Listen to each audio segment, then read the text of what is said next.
start with this format, if that's all right with you. Yeah? Great. So I thought I would begin by just asking you, what does a progressive foreign policy look like?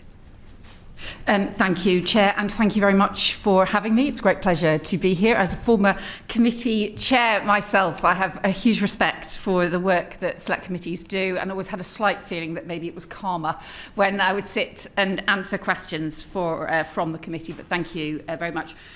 So I think, look, our job, and my job as Foreign Secretary, is to make sure that the partnerships we build abroad make us stronger at home. And that means focusing on our security, on our prosperity, and also on our values. And I think in each of those areas you can see actually progressive elements. So our security is the bedrock on which all other opportunities are built. If we don't have national security, we can't enjoy any of the other opportunities. If we don't have border security, then we lose cohesion in our country. And for our prosperity, that has to mean the prosperity of the whole nation. So it's why, for example, when we're championing trade and investment from across the world, we're championing all the regions. It's why mayors from across the country have been part of our economic diplomacy across the world to get investment into every corner of the country. And I think for our values, it's about respect for the rule of law and also our shared humanity. And that's why, for example, with the Hurricane Melissa hit Jamaica, we were swift to make sure that we could provide a direct humanitarian response because of that sense of the values we have towards other countries in the world as well. So in the end, all of those things we do feed through that security, prosperity, and our values woven together. We are stronger as a country because of the partnerships we build abroad. I think for some less progressive approaches are about saying, do you know what, we just can be isolationist, we don't believe in those partnerships. We do believe in them, and we believe in that international respect for the rule of law and countries working together to support each other in the face of collective threats. Very good. Chancellor Merz said about Ukraine yesterday, for the first time since the war began, a ceasefire seems possible. So we're getting lots of very positive briefings about Ukraine, but we're not getting any detail as to what it means.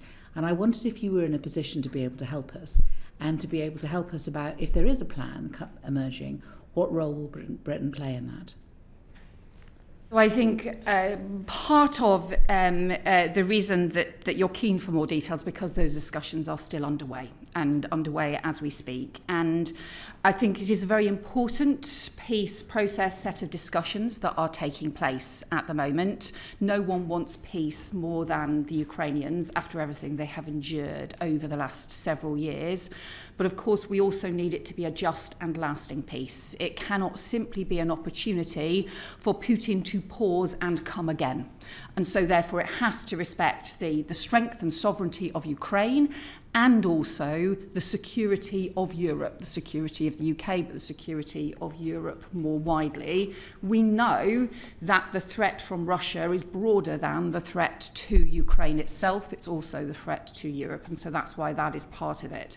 But look, you'll have seen some of the discussions around that we've had over a long period of time. The reason that the Prime Minister set up alongside France, the coalition of the willing was also to talk about the kinds of security guarantees that need to be in place. We talked about some of the financial issues, the Russian sovereign assets and those issues as well. Of course, there are a lot of details, but ultimately, this also has to be about Ukraine's sovereignty, and what matters for Ukraine has to ultimately be decided by Ukraine. We have been reading that progress seems to have been made on security guarantees. And it was for that reason I was asking, given that that seems to be what's being briefed, if there are to be security guarantees, if it does look like it's getting more concrete, what role are we playing? So we are obviously the leading part of the coalition of the willing.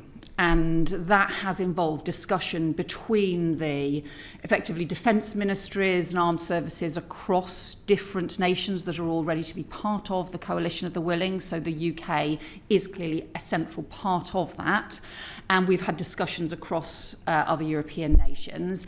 And we've also been discussing with the US what role they would play in terms of backing up, providing that backup for the coalition of the willing and providing those security guarantees.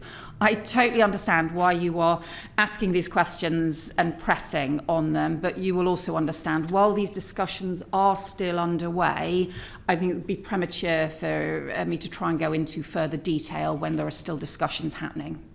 It's difficult though because certain things get briefed. Of course. You know, Article 5 and and that this is an offer from the United States that might be withdrawn if it isn't agreed to. So these tantalising things are put into the newspapers. But as the Foreign Affairs Committee, when we're trying to hold the Foreign Office to account, we're told we can't be told even that. I understand, and this is obviously at the point at which there are details to be published, there will of course be many opportunities to raise questions as well. But bear in mind, there's another obviously crucial thing in this, which is there's a huge amount of work that's been going on, obviously involving the US, Ukraine, also backed by European countries, about securing peace. But what we also see is I think there are two presidents who are pursuing peace, which is President Zelensky and President Trump, but President Putin so far has just sought to escalate war and escalate conflict. And so, look, what we actually need is Russia could end this war at a stroke if they simply stopped the conflict and they stopped pursuing their invasion of Ukraine. We want to move on to conflicts, and I think we're going to start with Gaza. And I think, Uma, you wanted to ask a question first. Thank you, Chair. Thank you, Foreign Secretary. Last night we had really moving testimony from Reverend Jack Serra. He's from the Bethlehem Bible College, of the desperate plight of those in Gaza and the scenes of the flooding that we're seeing. And I hope that the UK will be looking at pushing on further humanitarian assistance. But the question I wanted to ask is, in the last few weeks there's been a lot of coverage of the death of Ahed Tariq al-Bayouk. She was shot playing near her family's tent in Gaza. The IDF say they are now reviewing this. It's got a lot of coverage, rightly, but this is just one case. Since the ceasefire, an average of 3 children a day have been killed. That's every day. That's over 140 Palestinian children.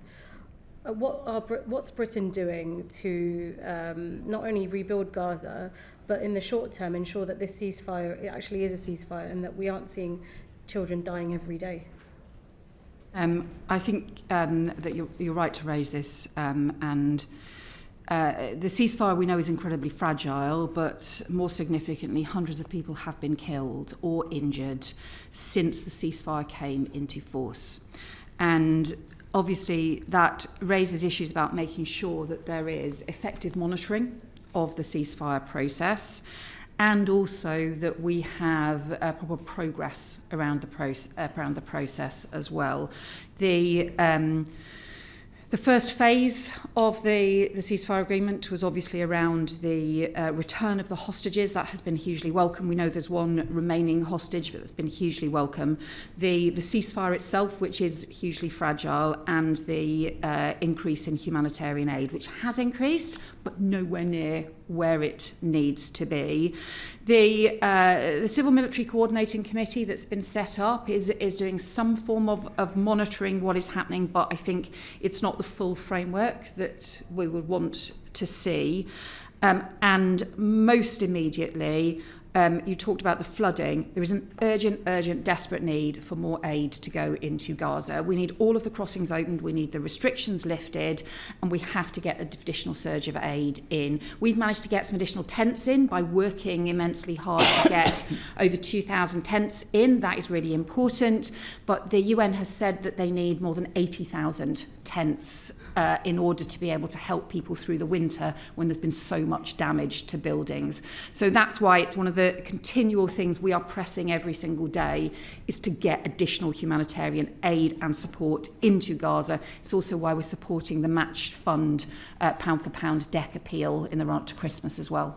Thank you. Thank you. I'd just like to ask a question about the West Bank. So violence is decreasing in Gaza, but to have peace in Palestine, there needs to be peace across all of the areas. Violence and military operations have increased in the West Bank. Food prices have tripled, which is extremely destabilising. 1,000 Palestinians have been injured in settler attacks in the last year, compared to 500 the year before.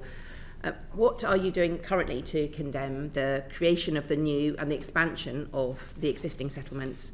to ban trade with settlements? And what are the practical barriers that you're coming across for the ban? And will you be carrying out further sanctions on violent settlers? And also, I have to say, it was part of our report that we said that there should be a ban on settlement goods being imported into the UK, and Foreign Office have not so far accepted that. Yeah, what are those blockers that's stopping that? Yeah. So just in terms of the settler violence, the increase in settler violence we've seen is extremely disturbing, and it continues alongside the expansion in settlements that we have also strongly condemned. We've been working internationally, not just directly, to increase pressure on that. So I put out a statement jointly with the French, German and Italian foreign ministers condemning both the scale of violence and the expansion of settlements just a couple of weeks ago, because we're so deeply concerned about the escalation of violence. And I think the number of settler violent attacks during the olive harvest in October alone, I think it was 250 recorded attacks. It's the highest it has ever been. And it is shocking and appalling in itself to have that level of settler violence, but it's also, I think, part of the broader issue about the future of Palestine.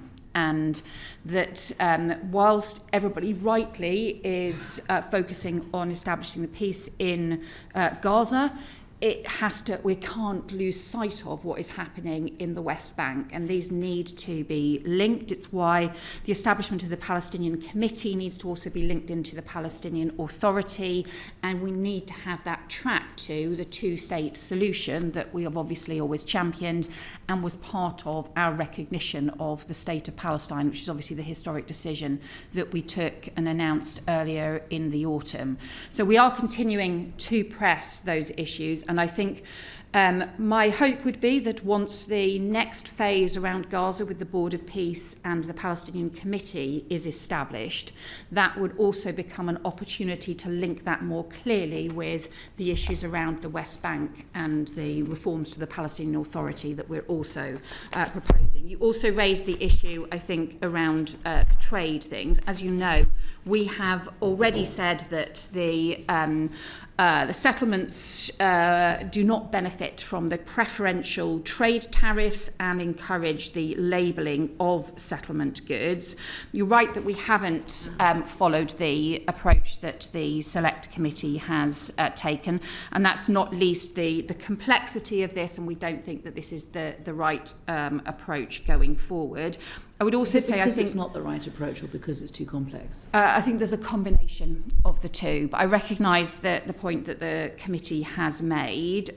So we have set out a whole series of things, and we've pulled back from, obviously you will know, the free trade agreement. I think what we want to see with all of this is to be part of now a positive process going forward. Now that we have the momentum around so many different countries alongside the UK joining in the recognition of the state of Palestine, we have a set of commitments not just around Gaza but also linking to the West Bank around in the discussions about the reforms and the peace process going forward. What's really important now is to bind everybody into a positive process going forward. This is deeply fragile, but we need that forward momentum, and we need to bring the West Bank into that forward process. Thank you. I just want to expand on the settlement trade question. So as the Chair said, the committee did suggest a comprehensive ban on imports from illegal settlements. And I think the response from the department was that guidance equips individuals and businesses to make their own informed choices regarding such activities. What evidence do we have that the guidance is being followed? So you're right that that's both the Department for Business and Trade and HMRC have recently updated their list of the non-eligible locations so that the goods in the specified locations then can't benefit from the preferential tariff treatment, and also have introduced a new document code for that. If there are any doubts about goods that have been declared as being of Israeli origin, then HMRC can undertake checks, and I'm advised will undertake checks to verify the origin of those goods to ensure fiscal compliance. I am happy to write to the committee with further detail if you would like in terms of the work that the HMRC does on that. Thank you, Foreign Secretary. Just a follow-on from that point. Are there any interventions that are taking place to prevent UK-based business or charities from actually investing in settlements? So companies that are here or charities that are in the UK in investing in expansion of settlements in the West Bank? Well, clearly we see those as illegal settlements as well. So it is important that that is recognised. Should not be investing in settlements. So obviously some of these issues are DBT issues as well. So I'm very happy to provide you with further written information on that. Okay. Right. Thank you. Thanks. Thank you, Foreign Secretary. I wanted to come back to the Board of Peace. Several members of the committee were in Doha for the Doha Forum a few days ago. When we were talking to Qatari ministers, they were saying the Arab position really is the current setup of the Board of Peace is unacceptable for them. And we've been lots of information in the press recently about Tony Blair no longer being a position. So I wanted to ask, what is going to be the UK's role in that Board of Peace? How have we been involved in setting it up? Are we going to hear any more about Tony Blair being involved? Will FCDBO be involved if that's not the case? So when President Trump first published his 20-point plan, he had obviously put forward Tony Blair as part of those discussions. So that was his nomination rather than a UK or different countries being involved at that point. The discussions in terms of the composition of the Board of Peace are still underway. So there isn't a conclusion to those yet. We'd understood at one point there was a suggestion that that might happen actually sometime between now and Christmas. Some other suggestions that that might happen now in January. I would say my personal view is that we need to move forward as rapidly as possible, but the Board of Peace should happen alongside the Palestinian Committee, because it's crucial that the Palestinian Committee is able to actually run things in the practicalities of services in Gaza. It's this principle that Palestine should be run by Palestinians. That is hugely important. What the Board of Peace does then is provide the overseeing of the peace process more widely. So we, I think those details, we still wait for those to be finalised, and also which countries will be involved in the Board of Peace as well. There's obviously further crucial things that need to be taken forward around the ISF, the decommissioning. But again, I would say, I think underpinning all of this has to be the huge expansion of humanitarian aid, and we can get on with that right now. Absolutely. And going back to the ISF, which you mentioned, UK has sent some personnel, I think, to work alongside the Israelis and the Americans at the Civil Military Coordination Centre. And we've also had lots of proposals from countries like Turkey, Pakistan and Indonesia, I think, to provide troops. Why is it taking so long for the ISF framework to be established? And what is the UK's role in the CMMC, and what do you envisage our role to be in any future ISF? So we have supplied people to the CMCC, both military and civil members, in order to help with that. But that is predominantly a sort of operational coordinating work that it is doing. I think the ISF is a very different role, and we would not expect and don't intend for UK troops to be part of the ISF, although we of course always stand ready to provide planning support or training support or those kinds of issues as well. I think the US is leading discussions with potentially troop contributing countries on that, and I think really some of the issues for those countries or end up being around the mandate and the details of that, and in practice how it could work. The thing that we have also put forward some proposals on as well is around the decommissioning process, which we have suggested could learn from the decommissioning process in Northern Ireland as well. That was done very much independently, so would be a sort of independent process from the ISF. But look, all of those things, as we know, these are complicated issues, so all of these issues are still being looked at and still to be resolved. Thank you. One final question. As we are embedded in the CMMC, and you've said the humanitarian situation leaves a lot to be desired. I mean, the number of people that have died due to the flooding, the huge restriction in tents, the small numbers of additional trucks the UN is being allowed to deliver through, and Rafah crossing is still closed, of course. What influence do we have? What more can we do to ensure that gets in? And do we need to be thinking about further measures against the Israelis in order to encourage them to open these options up? Well, the aid going into Gaza has increased since the ceasefire. My view is that it's still a long way short of where we need to get to. And that's partly why I went to Jordan to see the warehouses, and just one of the World Food Programme warehouses that I went to, which had UK aid as part of it. There was enough wheat there to feed 700,000 people for a month, and yet it was stuck in Jordan and had been there for some of it for 8 months because the Jordanian route into Gaza was still closed. There have been some further discussions, and we are continuing to raise this at every opportunity about potentially opening the Jordanian route, but we're not there yet, and I just think we need to urgently get the Jordanian route opened. We've also been putting the pressure on. We've managed to get the 2,500 tents that we've managed to get in. Again, those have been waiting for very many months.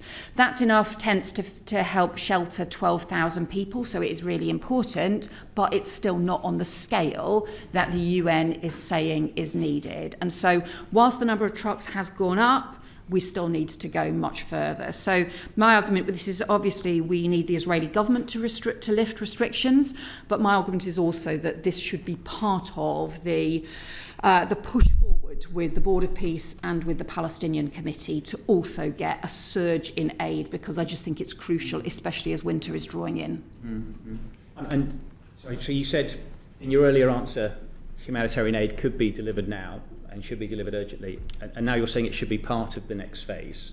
Right, I think at every stage, everything should happen now. Yeah. So we're calling for it to happen now, but also in addition, as part of the establishment of the Board of Peace and the Palestinian Committee, that is a further opportunity to further increase and have new arrangements in place to make sure we can get aid as rapidly as possible to those who need it.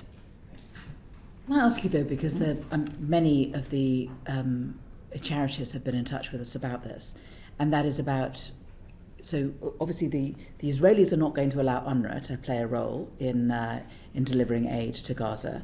Much of our aid goes through the UN, but there's also aid from that we use that will be implemented through grants that we give to charities, and obviously a lot of British people are giving to those charities, but they can't play a role in Gaza at the moment because of the registration problems.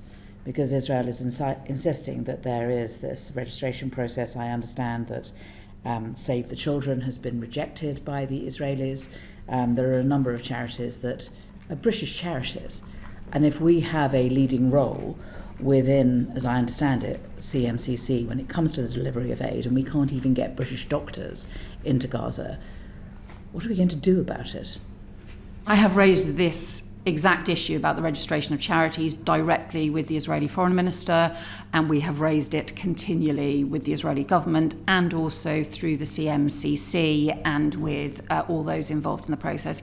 We will continue to raise this. There are a lot of very good, very well experienced charities who need to be able to operate, and we're just preventing very practical improvements, practical delivery that could take place now by the continuation of these restrictions. So the UK government's strong view, my personal strong view, is that these restrictions on charities need to be lifted. We need to get them in.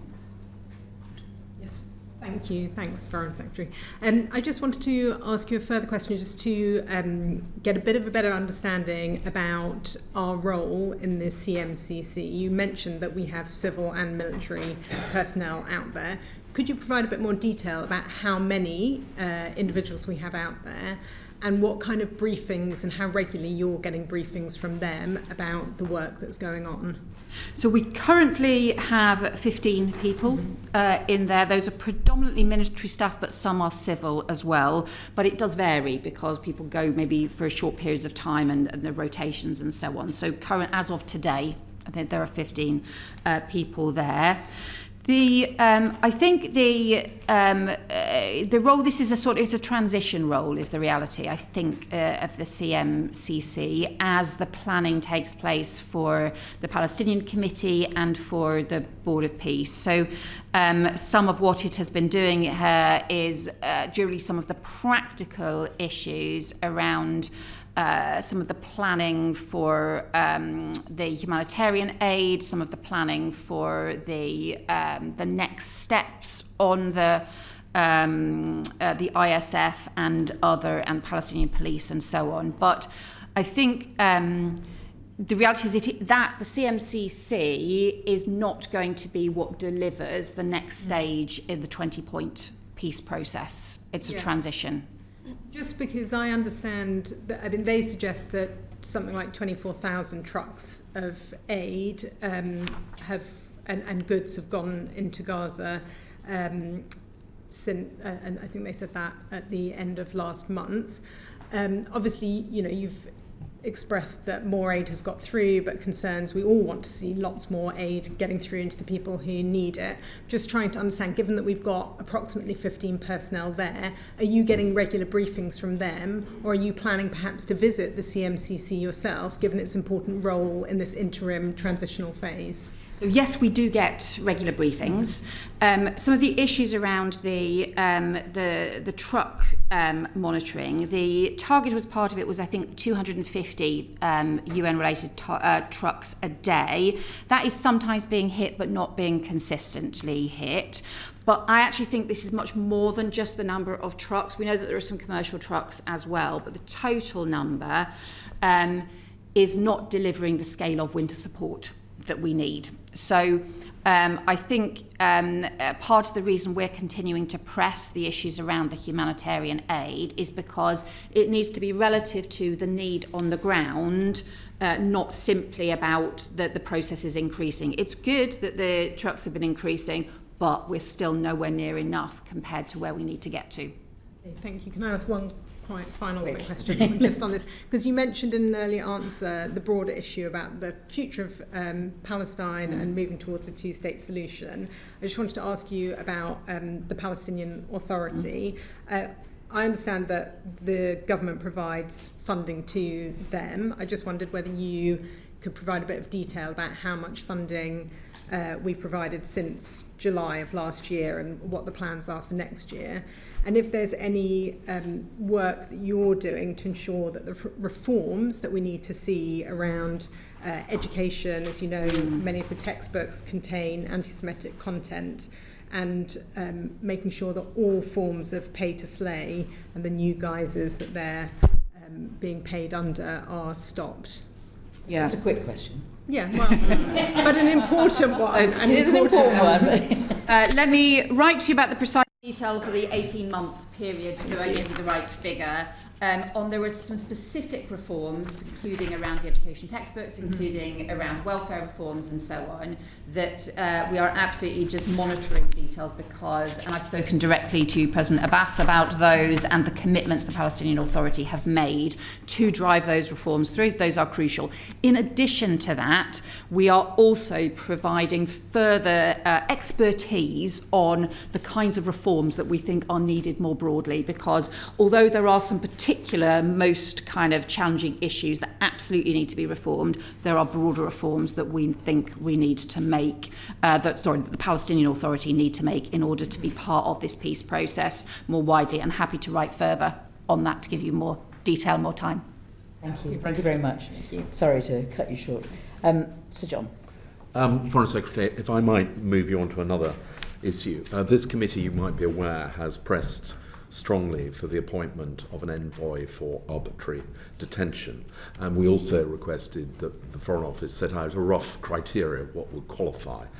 Your predecessor was reluctant to give the criteria, but did say that the Foreign Office was working at pace to make an appointment. I wonder if you could say a little bit about how you see arbitrary detention and how to define it, and also when we can expect to see the appointment. I do want to introduce this appointment. I think it's important and I think it would be very valuable. So we are taking that forward, also looking sort of more widely at some of the envoys, but I think this is important, and so we will be making that appointment. More widely... I'll just ask when...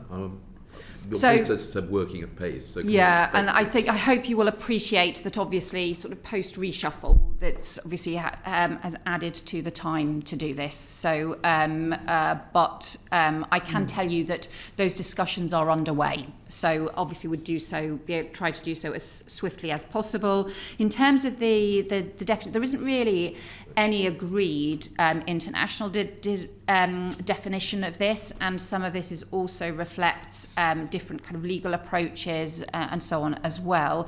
And the FCDO doesn't really have effectively a fact-finding ability to assess individual cases. What we can do, however, is strongly take up consular cases, as we have obviously been doing around Jimmy Lai, where we are calling for his immediate release. And there are other cases where we have people who need to go through a criminal justice process in different countries, but we still provide them with important consular support through those processes as well. Thank you. Well, I wanted to raise the specific case of Jimmy Lai. Yeah. I mean, you made a very strong statement in the chamber yesterday. You told us that you had called in the Chinese ambassador. But previous cases where releases of individuals held have been obtained have been achieved by applying some hard pressure and holding out the prospect of better relations if the release can be obtained. So can you tell us what actual actions that you can take to put pressure on the Chinese authorities, and in particular whether or not you and the Prime Minister would make it clear that a visit from the Prime Minister can only go ahead after the release of Jimmy Lai? So we have obviously, as you're obviously there for the statement tomorrow, been very strong in our condemnation of this clearly politically motivated prosecution, and also called for the immediate release of Jimmy Lai. He is 78, and there are immediate humanitarian concerns here. And even simply on a humanitarian basis, we would urge the Chinese authorities to release him immediately. He has already been incarcerated for 5 years, in addition to our grave concerns about the national security law and the way in which this violates the declaration that was signed jointly by the UK and China. There is a period now between the verdict and also the sentencing, in which we are making these representations in the strongest of terms, and also in which we are coordinating with other allies as well. We have been discussing this with other G7 countries. We've also been discussing this with the US. You will have seen the clear statements from the US, including from the Secretary of State. We've seen the support from President Trump as well for Jimmy Lai's immediate release. That is the stage we are at currently, is putting on the strongest pressure that we can between now and the sentencing. Surely the strongest pressure we could put on would be to make clear that a visit by the UK Prime Minister cannot happen whilst a UK citizen is incarcerated in a Hong Kong jail.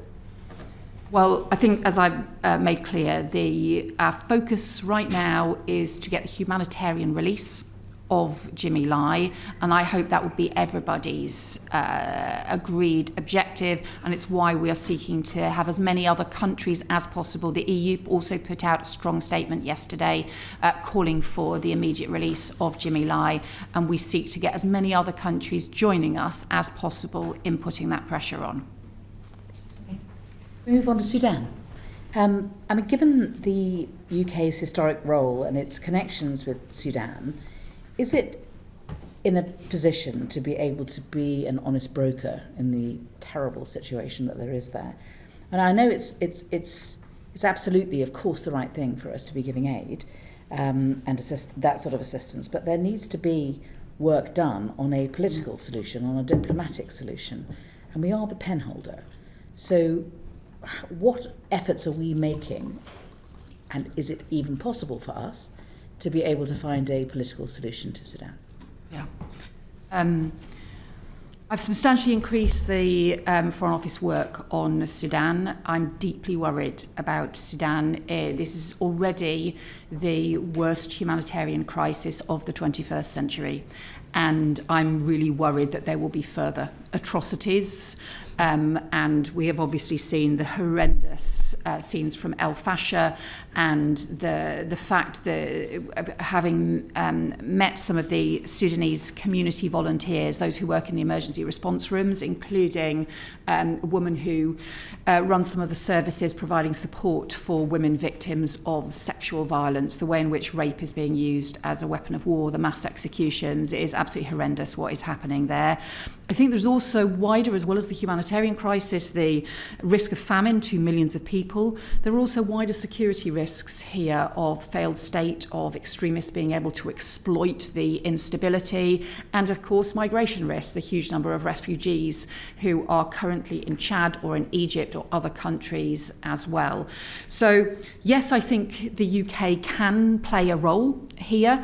You will know there is a Quad established which involves the US, the UAE, the Saudis and Egyptians. And I have been in touch, I am in continual touch with all 4 Quad members. Speaking to foreign ministers, I spoke to Marco Rubio about Sudan last week. I also spoke to the US Special Envoy, and I have spoken to foreign ministers in the last few weeks continually of the other 3 member countries. So I think our role is partly about maintaining the pressure around the need to keep up the momentum, the work that the Quad has committed to, but also being able to try and facilitate and support some of the more detailed work about what does it take to get to a humanitarian truce, and then also, if you can get to a humanitarian truce, what is then the political process that needs to follow from that.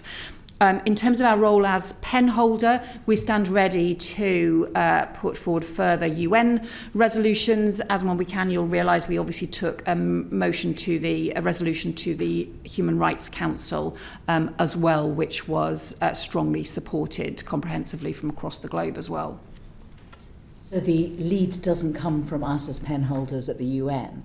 The lead comes from the Quad, and we stand ready to give assistance. I think the Quad, the US obviously does have substantial ability to put pressure on. The countries, the Saudi, Egypt and UAE also have extensive influence as well, and engagement in this. Our role, I think, is to continue to work with all of them, and also to keep pressure on through the UN as well. So the crisis that's happening in Sudan is so complicated and is at risk of getting worse, and the fracturing and fragmenting of the different sides, and the willingness to pursue atrocities as well. This requires, I think, the kind of broad international engagement. What I have called for is that we should have the same level of international engagement and energy around Sudan as we had around Gaza.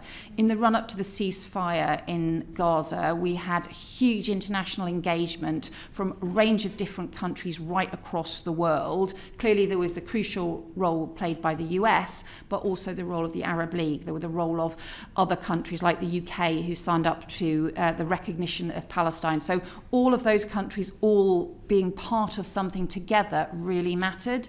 I think we still need to see that on Sudan.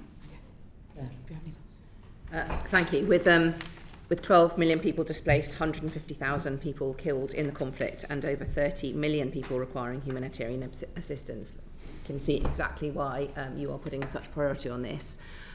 You mentioned UAE being part of the Quad. I'd just like to ask a question about UK arms export licences. So it's alleged that there's identification of British armaments on Sudanese battlefields that have been exported via the UAE.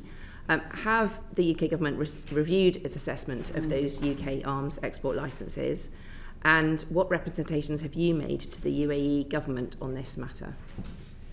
So I take any allegations like this incredibly seriously, and since I think there were allegations made about 3 items being sourced to the UK that were found in Sudan, since those allegations were made, we have reviewed, or I've insisted reviewed, 2,000 export licences.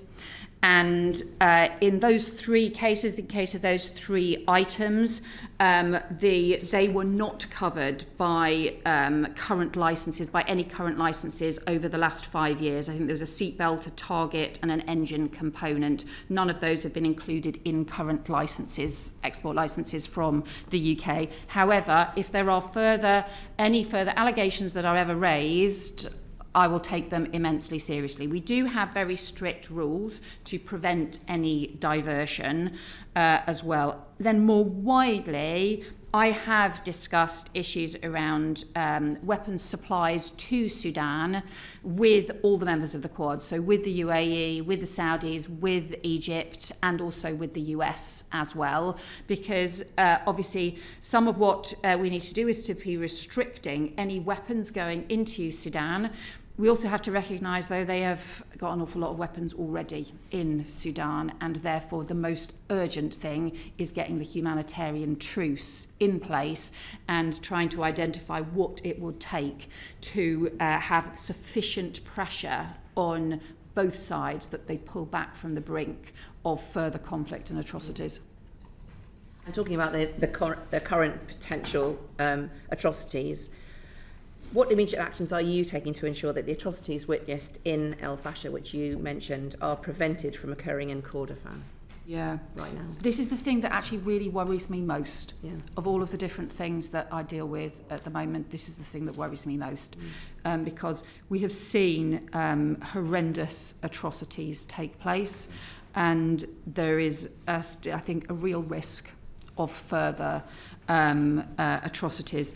That's why we are, we are seeking to maintain the pressure. We announced new sanctions on RSF members around the atrocities that have taken place in El Fasher.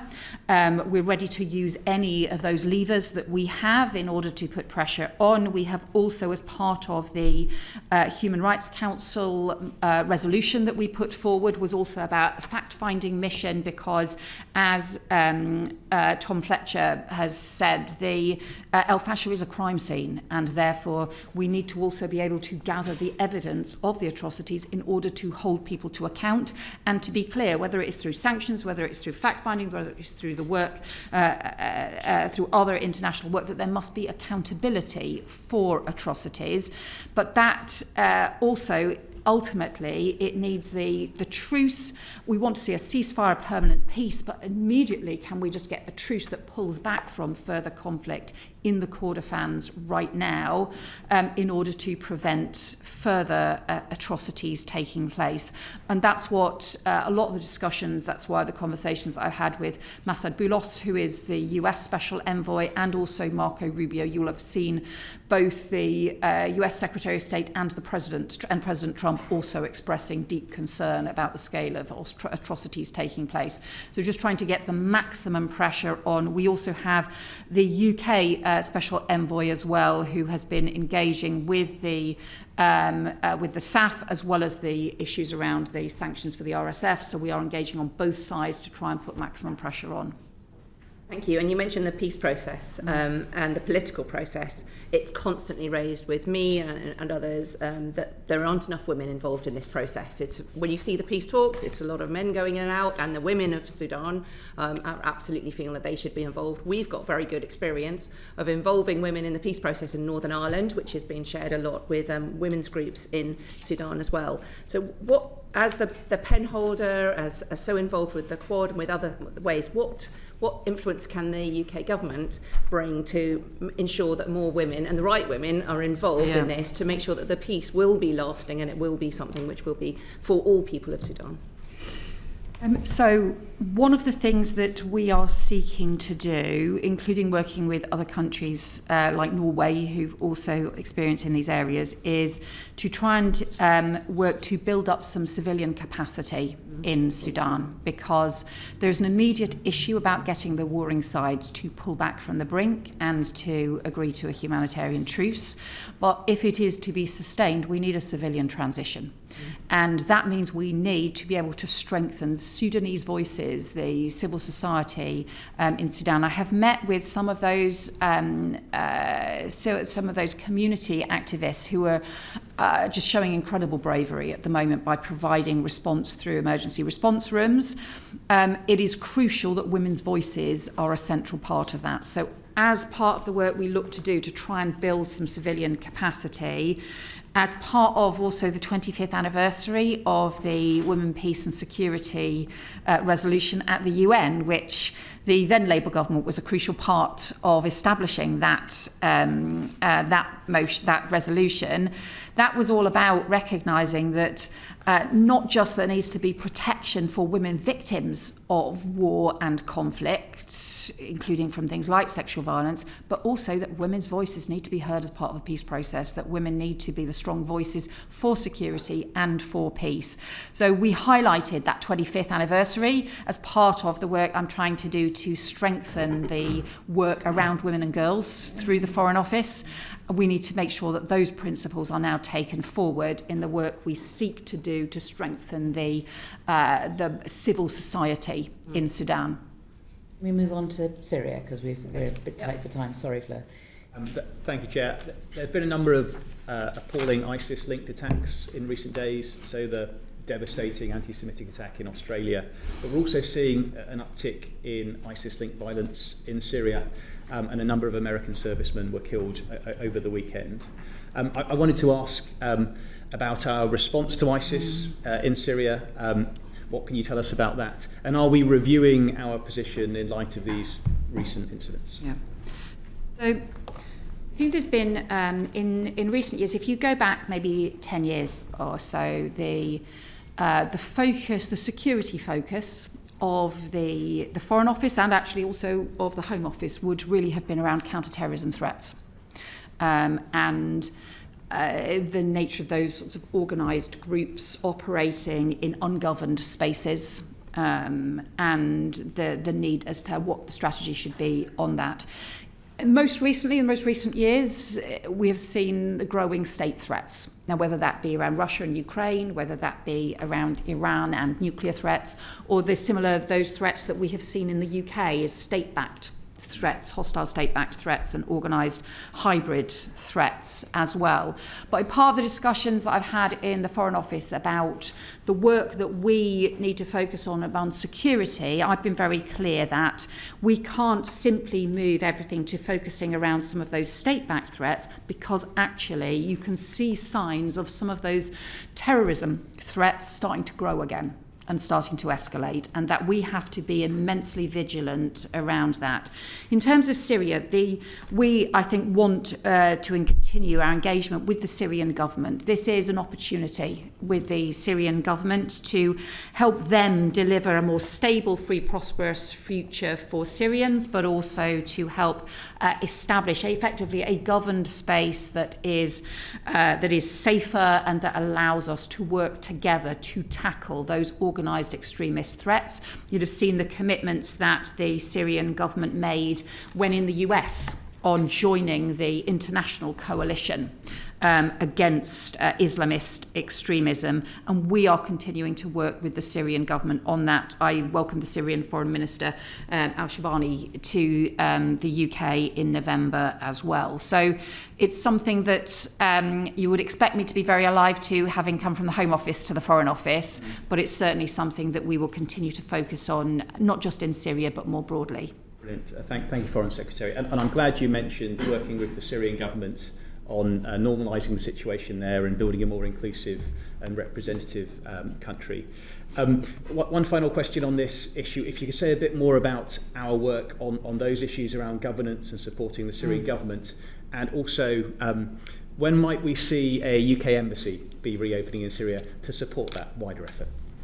So we want to continue to keep increasing our engagement with Syria. We are continuing to offer them support on sort of on the political transition, rightly you talked about this needs to be inclusive, and they need to ensure that as the sort of democracy and the governance develops, that it can be the government can be fully inclusive and also protect human rights and deal with sectarian violence as well within Syria, and we continue to engage with them on that. We are exploring options for a more permanent UK government presence. We are continuing to visit, we're already regular visitors to Damascus, but that is something that is under consideration. Thank you. Let's move to the States. Edward. Thank you, Chair. Foreign Secretary, I wanted to ask about the US National Security Strategy document that was published earlier this month. It talks about restoring Europe's civilization and Western identity. It talks of Europe facing the prospect of civilization erasure and facing the loss of national identities and becoming a majority non-European. I was wondering whether or not you agree with that assessment. Obviously, look, this is the US National Security Strategy. We published the UK National Security Strategy in the summer, so we take responsibility for our approach. The US will set out their national security strategy. There are areas in their strategy where obviously we have that, and also actually more widely, not just simply about their strategy, but in the approach that they take, that we clearly have shared vision, for example, and areas where we respect their different priorities, and also, of course, areas where it wouldn't surprise you that we would take a different view. And certainly on some of the points that you make, I think it wouldn't surprise you that we'd take a different view on the strength of European democracies, the strength of our freedoms, our support for communities, and our social cohesion as well. And I think if you want to talk about the centuries of civilization that we have to be proud of, our cultural industries are stronger than they have ever been. It's a more important part of our economy than it has ever been. We have strong and diverse communities who are proud to be British, who are incredibly important part of the kind of country that we are, and we celebrate that and will continue to do so. In terms of the US approach to Europe, it talks about European governments' subversion of the democratic process. It says the US will promote the influence of patriotic European parties and cultivate resistance to Europe's current trajectory. I'm wondering whether or not you think it is acceptable for the US to meddle in the democratic process of the UK and European countries, to promote political parties that have overtly Trumpian views. Well, I think, look, we have when we work with different long-standing allies, the US is a huge long-standing ally. We have very deep cooperation on intelligence, on security. They continue to be closest ally in a whole series of national security areas, and that continues. Of course, we have differences of view around all sorts of areas, and we respect their democracy. We obviously expect all democracies to be. We expect that they don't respect our democracy if they're willing to meddle in it. Well, we expect all democracies to be respected and all nations to be respected. And we, of course, can have robust differences of view about particular political issues and continue to be so. And I would also just say I regard my party as a patriotic party as well, and will continue to be very clear about the strength of our country. I'm very proud of Britain and the diverse country that we are, the creative, dynamic country that we are, and also the strong ally that we are to all sorts of countries across the world. So I guess where I'm driving with this is that given the policies and the worldview that is outlined in the US National Security Strategy document, given that on publication the Kremlin spokesperson welcomed it as largely consistent with our view of the world, how reliable a partner is the US to the UK, given how different our worldviews are? So I think working with the US in practice on a series of different issues. So discussions that I've had, repeated discussions I've had with the US Secretary of State, repeated discussions that we've had. Obviously, the Prime Minister has many close discussions with President Trump, that we've had the state visit and so on. We've had a series of areas where we have strong shared interest in the economic and tech development, for example. That was part of the tech partnership. We discussed, in fact, while I was in Washington, the continued strong support from the US for NATO, for example, but at the same time, recognising, and we agree with this, that European countries need to do more and contribute more to their defence. We strongly agree with that. And also the work that we are doing both around Gaza and the peace process and around Sudan and the peace process as well. Of course, there are areas where we take a different view and where we will raise those with the US and discuss those, and I have done so as well. And that includes being very clear that I see strength in the way in which Europe is responding to Ukraine, for example. We need to do that alongside our allies. This peace process with the US is hugely important. But I think that the work that European countries have been doing in order to respond to that Russia threat is immensely important. Well, I agree with you on the need for Europe to spend more and do more on defence. I'm just wondering, when you're talking to the US about NATO, given the national security strategy, so it says that the US stands ready to help, potentially through more favourable treatment on commercial matters, technology sharing and defence procurement. That doesn't really extend to the full gambit of NATO responsibilities. So in a Trumpian presidency, how confident are you in the US fulfilling its Article 5 obligations? Well, that's actually one of the issues that I discussed while I was in Washington, and where the US administration, Secretary of State, were very clear with me, the continued and strong support that the US continue to show for NATO, and that is what we have seen as part of the NATO discussions.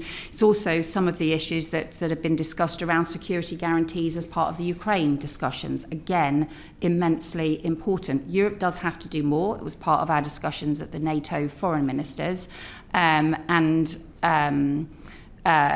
why we're increasing our defence spending. That's why other countries are also doing so as well.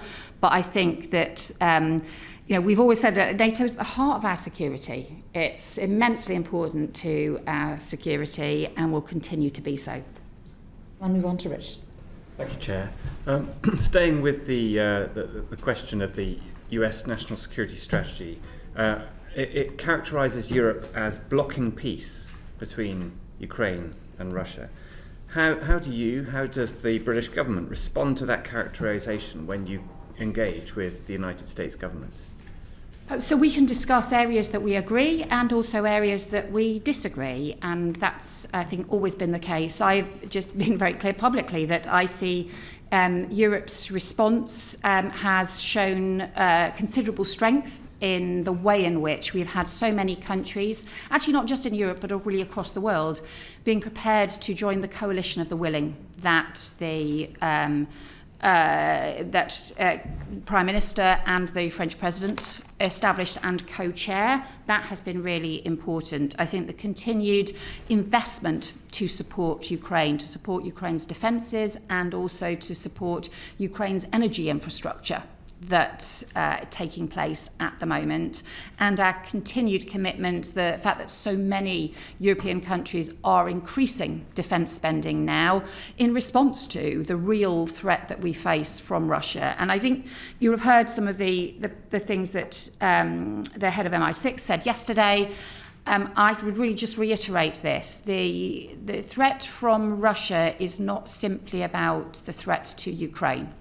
The threat from Russia to the stability and security of Europe is very real. We should be very clear-eyed about that, whether it's the nature of hybrid threats, whether it's the kinds of military intervention we've obviously seen in terms of the threat to Ukraine, whether it's other kinds of deliberate cyber disinformation threats and so on, or threats to undersea cables, the broad range of threats that are posed by Russia that we need to take immensely seriously. And I think Europe is strongly pulling together in response to those threats. Foreign Secretary will be glad to hear that in the new year we will give you a new report on disinformation that we're in the process of putting together.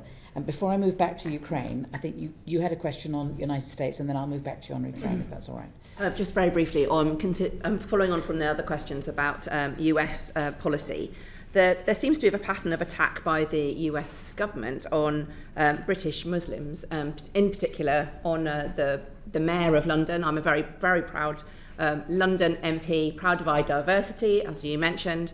What would you say and comment about those attacks on our mayor and the false information given about our fantastic capital city? Yeah, I think Sadiq Khan is doing a brilliant job as London Mayor. You can see he's delivering for Londoners, and we see the strong support of, in many surveys, London being rated as the best capital city to live in anywhere in the world. So I think we see the rich economy, the strength of our communities across London, and I strongly support the work the Mayor is doing. Well, we've got 3 London MPs on the panel here, and we agree with that. Richard.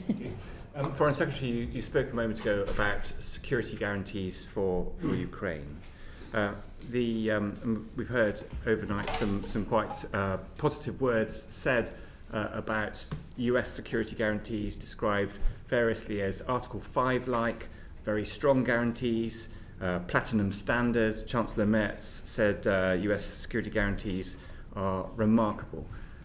Please, could you describe how these security guarantees might operate and what the UK contribution might be to them? So I'm going to just, I think, recognise that some of these discussions are still ongoing. We believe that significant progress has been made on security guarantees, but because those discussions are not yet concluded, I don't want to preempt the conclusion of those discussions. The whole point about having the security guarantees is obviously to ensure that Putin cannot just pause and come again, that it doesn't just become a pause for him simply to rearm, to strengthen his military resources and then launch further attacks, whether it be on Ukraine or on anybody else. And that's why the security guarantees are so important. There has to be some deterrence in this process against Russian aggression. So those are the issues that we are looking at. That's why we've all talked about a just and lasting peace. But I think, unfortunately, apologies to you and to the committee, it would be premature for me to talk about the detail of that at this stage. It would go further than the mere reassurance force that has been discussed up to now. I think, look, we have to all be able to have that confidence. Ukraine has to have the confidence that that any agreement doesn't simply mean that Putin then goes further again 12 months later or 6 months later. But those are also about guarantees for other countries concerned about security and stability across Europe as well. The only other thing I would then just reiterate, and the point that I made at the beginning, is that ultimately, we have a huge amount of work underway between Ukraine and the US and supported by European countries. Frankly, I do not yet see commitment from Russia to sign up to peace, and they could do so at any point. They could sign up to a peace process, and actually that is where we need the pressure. That's one of the reasons why we're continuing with the pressure around sanctions on Russia, the economic pressure, and also pursuing the issues around Russian sovereign assets as well. That's about safe. I wasn't planning to. Right, okay. I'm curious then to know about the UK-EU cooperation around arms, and specifically the shortcomings around SAFE that we've seen in recent weeks. Might we see any further re-engagement between the UK and the European Commission on SAFE talks in the new year? So The timescale and the cost made this not value for money. We were always very clear we needed a value for money, but as you know, we continue with strong defence partnerships anyway. There's a whole series of different ways, including third country terms that we can be part of, all of those programmes, and we continue to have direct defence agreements and partnerships with a number of different countries. We've seen the new agreements obviously with Norway and other countries as well, but we're not currently proposing to reopen the discussions around SAFE. Isn't it disgraceful that the Canadians can get access to SAFE on the basis of paying in £10 million and euros, and we have to pay £6 billion? I mean, what is going on? You know, we play a leading role in the defence of Europe, and why are we not allowed into SAFE? Well, as I think we've made clear, we're only prepared to be part of arrangements that work as value for money. And I think that has to be a guiding principle for us. But we have a lot of different defence partnerships, whether it be around frigates, whether it be around GCAP, whether it be around different forms of not just defence cooperation, but defence procurement with other European countries, that we will continue to do so. The work that we did, we've seen the Carrier Strike Group on its return from the Indo-Pacific as it came back through the Mediterranean. The partnership with Italy, the partnership with Norway, those partnerships are immensely important. They will continue to be so. We will continue to be part of a strong defence arrangements with other European countries. Okay. You want to go on to Russian sovereign assets, and Phil? Yes, Foreign Secretary, on the Russian sovereign assets, are you able to say what progress has been made in seizing those assets held both here in the UK and further afield? So the assets are frozen, and you will have seen there was a further vote in the EU Council, I think last week, to sustain the freezing of the Russian sovereign assets. What we want to be able to do, though, is to mobilise those assets to help support Ukraine and to be able to provide the investment for Ukraine. So the UK supports the reparation loan proposal that the European Commission have put forward, and I am continuing to have discussions with other European countries, other foreign ministers, about the support for the making sure that those Russian sovereign assets can be mobilised to support both both military support and also economic support as well for Ukraine. Frankly, I just think that Russia should pay for the damage that they have done to Ukraine, and that's why this is the right thing to do, as well as increasing the pressure on Russia to come to the table. And this isn't just a discussion about Russian sovereign assets. Almost 4 years after Putin's full-scale invasion of Ukraine, we're still in a position where the £2.5 billion proceeds of the sale of Chelsea Football Club tied to Roman Abramovich is still frozen. When are we going to see the proceeds of that sale dispersed to support Ukraine? I've been working extensively on this, and hope to be able to update the committee as soon as possible on this. At the moment, we have been doing a huge amount of work over the last few months, and hope to be able to provide a progress update to the committee very soon. Might it be possible to write to us with a bit more information? I certainly can, yes. Thank you. Thank you. Thank you, Phil. Dan. Thank you, Chair. Good afternoon, Foreign Secretary. You recently warned about an escalation in hybrid threats from malign foreign states who are seeking to undermine democracies across Europe. And I think we've missed a statement in the House of Commons today on electoral resilience because we're sitting in committee. But I wondered if you could tell us how you're making this a priority within the FCDO. Yeah, so I think you'll have heard the statement announced today was about I think a further review now into foreign malign interference into elections, but we have seen this already happening in countries across the world, and I know this is something that you and the committee have been looking into, but if we look at for example, in Moldova, where there were fake websites for political parties with fake policies, deliberately trying to increased hostility towards candidates that, frankly, Russia didn't like. We've seen information being laundered or through news or so-called news websites and then relaundered through other websites right across Africa, for example, with false information about the Ukrainian president and his wife. So we've seen deliberate things. This particularly we have seen these Russia-backed organisations driving this, and this is, look, there was, I think, disinformation started under the Soviets, I think, probably back in the 1920s.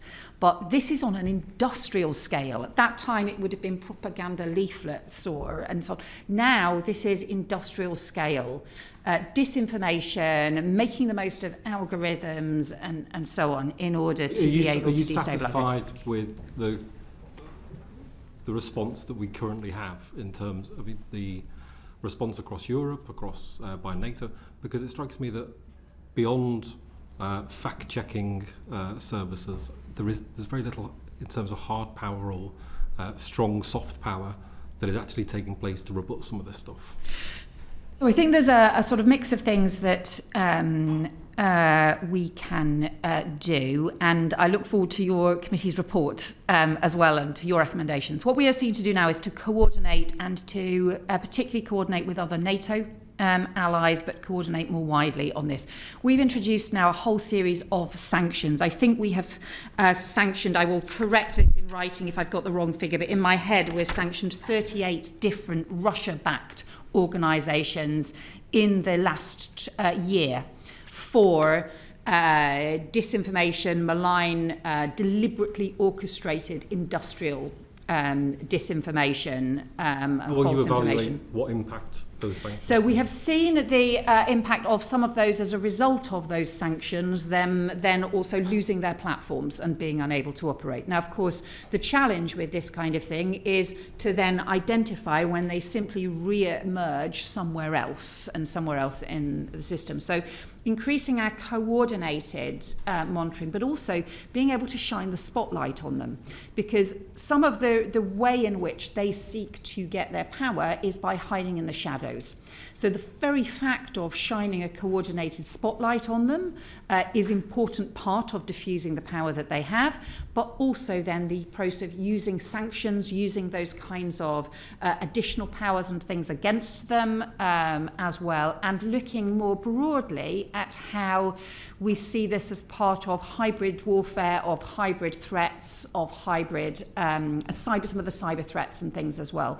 So that requires a coordinated approach, not just from any one country operating alone, but is why we've also coordinated with some of our sanctions, coordinating with the EU Commission, for example, on some of their sanctions as well.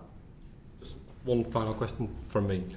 Returning to the issue of the EU and looking towards Europe for European security and Britain's leading role in that, and the fact that talks on SAFE broke down, shouldn't you be clearer in your condemnation of the Commission for its role in subverting what democratic leaders in Europe have stated as their aim, which is to work together on defence? Yeah, also. I think on the issues around sanctions, we've had very strong coordinated work with the European Commission. Some of the work, for example, the Russian sovereign assets work, again, has been very close between us and the European Commission. There are other areas, obviously, where the strongest partnerships are directly with individual member states, whether that be through direct individual partnerships around defence procurement, or whether that be around groups, the fact that we've sometimes worked with the E4, the fact that we've sometimes worked with different groups of European countries as well. So I think it will be different on different things. Look, we don't agree with where the SAFE discussions got to, but we are part of a much bigger, broader defence cooperation, not just with our European allies, but also with NATO, and that remains important, especially at a time like this. Thank you. Okay. Afra, you want to talk about China? Thank you, Foreign Secretary. Your predecessor agreed to come before the committee and talk us through the China audit once it was published. However, since then, the committee has not received any update. And of course, your predecessor did make a brief statement in the House to explain why it would not be published, saying instead that small elements would be incorporated into the national security strategy. And we're told that much of the audit is classified. Would you agree that the British public needs to know the contents of the audit if it's to be able to work within the guidelines contained in it? So I think that there are some issues which are security related. Look, given that we have recognised some of the national security threats that China poses, you would not expect us to publish details around that. And I don't think any of the Five Eyes partners have published an overarching China strategy in that way for exactly that reason. I understand that we have offered the committee a private briefing on some of those China issues, and I would extend that offer again to be able to give you some direct further briefing that we may not be able to provide publicly on some of the issues around China. It's, the complexity of our engagement with China is that it both poses national security threats and also is our third largest trading partner.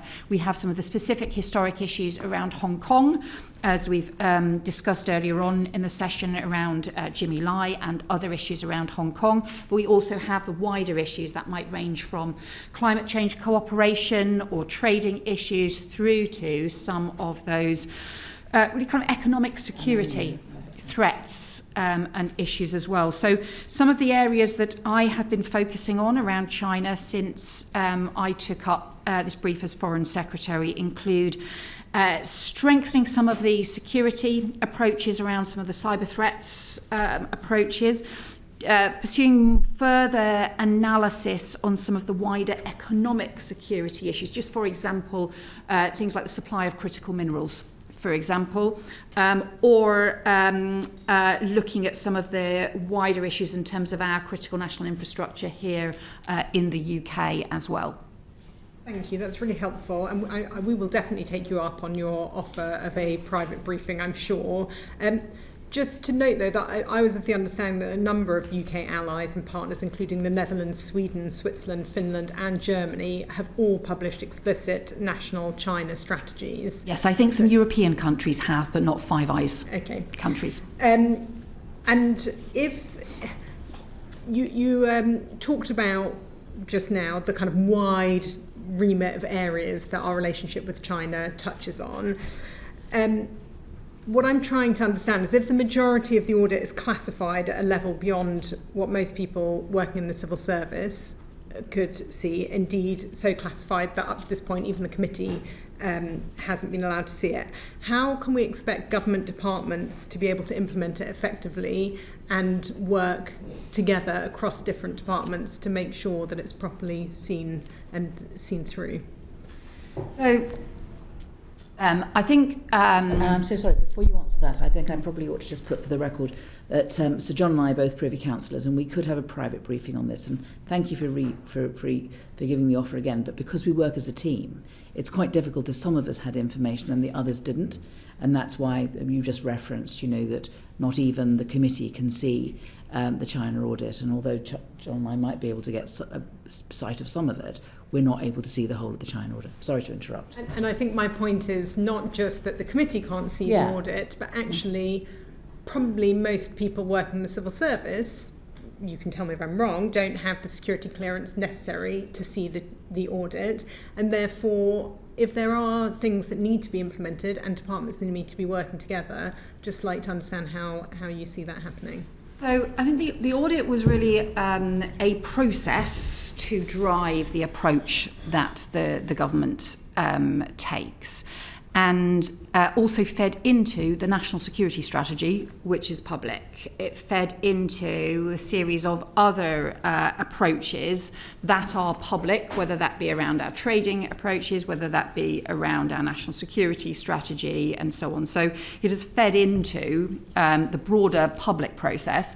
The areas where I'm interested in us being able to do more is to look in a bit more detail at some of those economic issues, because there are areas where it's clear that actually we can have strong partnerships, where we can have benefit from greater investment and trade. And the Prime Minister highlighted some of these in his recent speech, where he set out some of the areas. It could be some of the cultural areas, for example, because cultural industries is a hugely important part of the UK economy. But there are other areas, including around defence, including around some of the sensitive security issues, where actually we should not have Chinese investment, because national security ultimately comes first.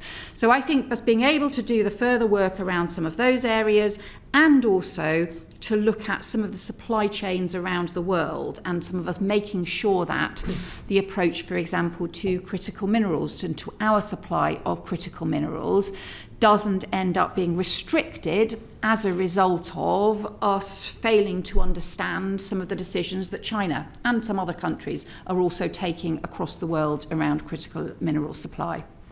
Thank you.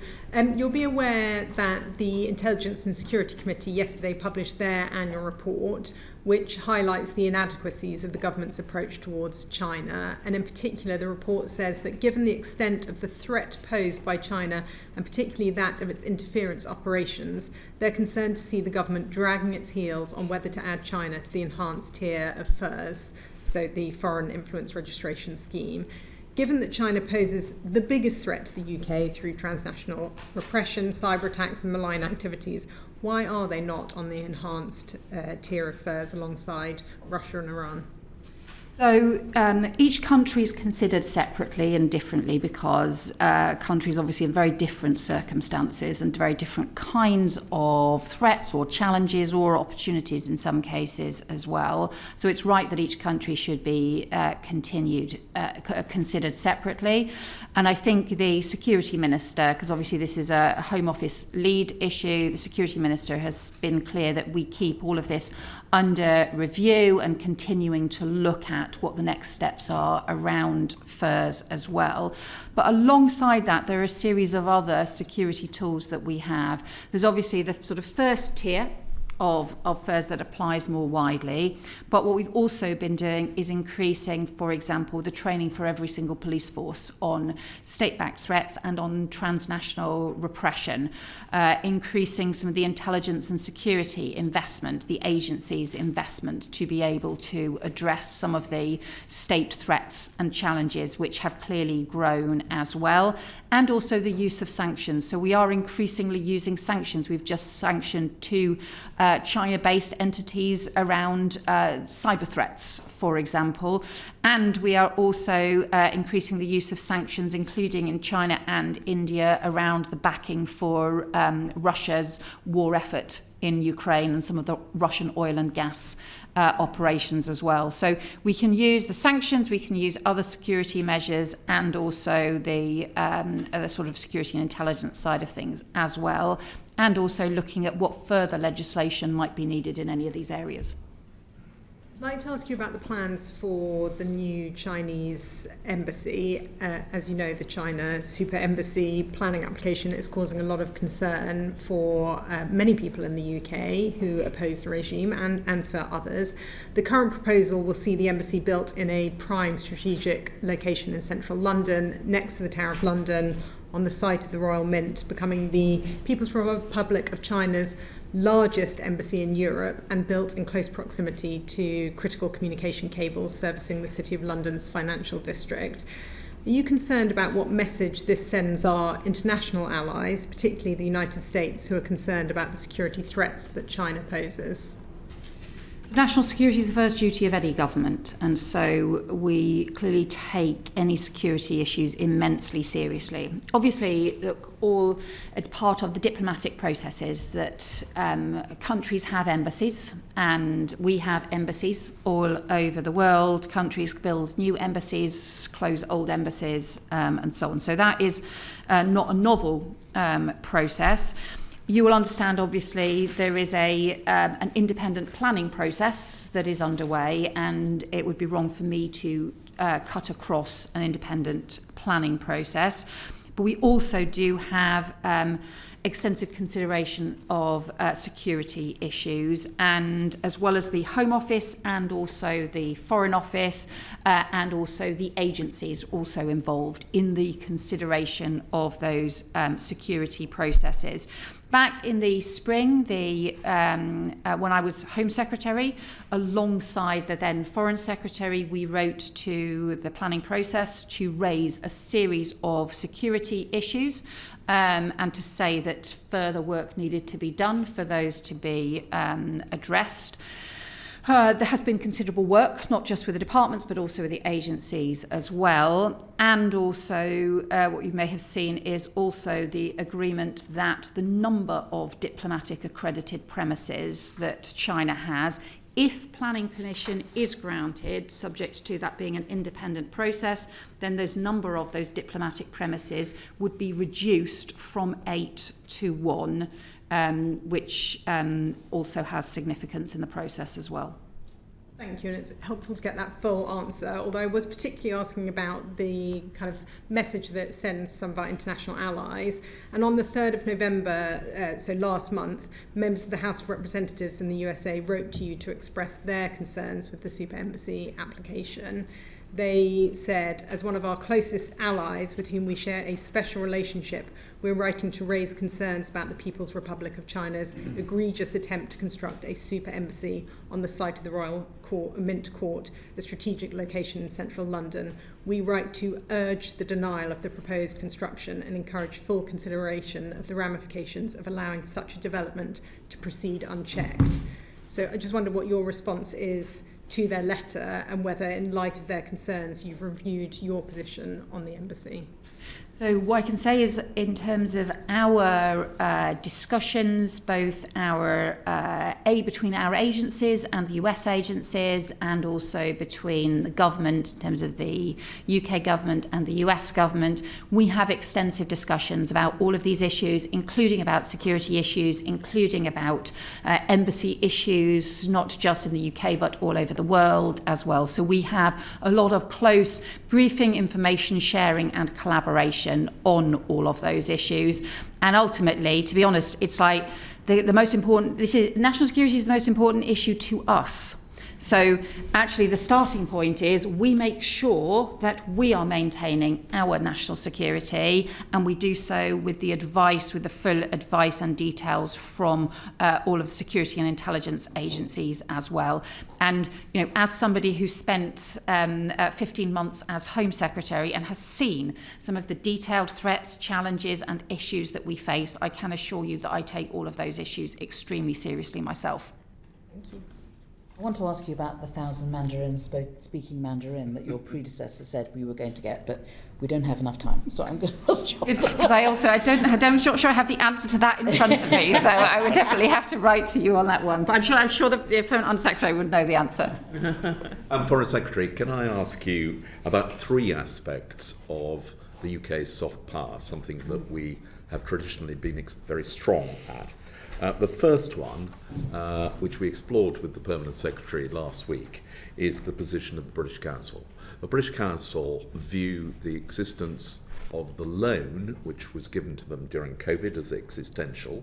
But as Sir Holly told us last week, I think rightly, there is, even if that were settled, the continuing problem that their income does not meet their expenditure. Now, there is a conflict in the British Council between the offices which are commercially successful and those which are actually of strategic importance to us in terms of UK influence abroad. Can you say whether you have reached a view yet about how the British Council can operate going forward, and whether or not those challenges can be addressed? So I should start by saying the importance of the British Council, some of the amazing work that they do across the world. And I spoke to some of the British Council employees in Kyiv, where their building had been targeted or had been hit by some of the Russian bombardment as well. So we know the importance of that sort of cultural diplomacy that also helps with both economic and security diplomacy as well. Obviously, they do face financial pressures that I think you're right to say that there's obviously the issues around the loan but also the fundamental business model. And part of the reason that they were given the loan in the first place was because of problems with the business model. So therefore, at its heart is we need to make sure that we're addressing those issues around the business model. British Council has put forward a business plan and a turnaround plan. The stage we are at with this at the moment is that there are 2 reviews due to conclude very shortly. The first is a review of that turnaround plan and of the robustness and resilience of it, and what it might achieve. And the second is into their short-term cash position. Those reviews are pending, and then obviously we need the British Council to be able to respond to the conclusions of those reviews and for us to then ensure that we've got a robust and resilient way forward. I appreciate that is a holding answer effectively, because I'm still waiting for those reviews to conclude, but very happy to ensure that we provide you with more information when we have that. The British Council have indicated to us that 40 offices are under threat, including those in places like the Baltic states, which are of huge importance in terms of facing Russian disinformation and Russian influence. I mean, are you willing to see closures of the British Council offices of that scale? So I need to see the reviews before we can, I think, respond to them. What's important is look, they have a hugely important role to play, but look, they, a lot of their income was based historically on the teaching of English. In some countries, that continues to be really strong. In many countries, the examinations, for example, the provision of exams for a British exam system is incredibly strong. But there are other countries where that demand has dropped, and they still have a commercial revenue of around £800 million and a further £160 million from the FCDO as well. So they still have a very substantial income each year, but we have to make sure that the costs that they have match to that, and that they have a business model that is sufficiently sustainable going forward, that they are not put at risk, and the important work that they do is not put at risk. So again, unfortunately, until I can see properly what those reviews conclude, we I think need to wait until we have seen those before then responding about what the best next steps are. Okay, well, if you could let the committee know as soon as you're in a position to. Can I turn to another aspect of soft power, which is the BBC World Service? Again, they are countering disinformation. I think you may find it highlighted in the report that the committee is producing up against RT and Sputnik and the Chinese and any number of hostile forces who are investing far more into broadcasting than the BBC and government spend. Are you able to give an assurance that the BBC World Service language services will be maintained and that we will not see any of those closing? So I think it reflects the strength of our commitment to the World Service and our support for the World Service that we gave a significant uplift in funding this year. I think it was 30% increase in funding to the World Service this year. And that is exactly because we hugely value the work that they do. You'll obviously understand this comes at a time when we have real significant fiscal pressures matters, where we also have the response to global instability. We are seeking to increase defence spending, for example, at the same time as we have the reduction in overseas development aid spending. So the fact that we've been able to do that at a time of significant financial pressures, I think shows the importance of it to us. Ultimately, the World Service is independent and has its editorial independence and takes its decisions as well about where that they have the most impact in terms of the services that they provide, but we will be continuing to support them in their important work. Okay, I might just leave you with the thought, which I think a number of us have expressed, that the increase in defence spending, which is very welcome, should actually incorporate recognition of the importance of soft as well as hard power. So can I just move to one final area of soft power? The UK has been very strong, indeed was one of the founders of the Global Coalition for Media Freedom. It is something that we have attached huge importance to, and at the present time media freedom is probably never under greater threat than it is today. And so can you reassure us that this is still a priority of the Foreign Office and that we will be doing all we can to support independent media in the many, many countries where it is under severe threat? Yeah, I think this is hugely important. It's a fundamental underpinning of democracy, and it's also a fundamental underpinning of the rule of law and the international rule of law, that we have independent media voices.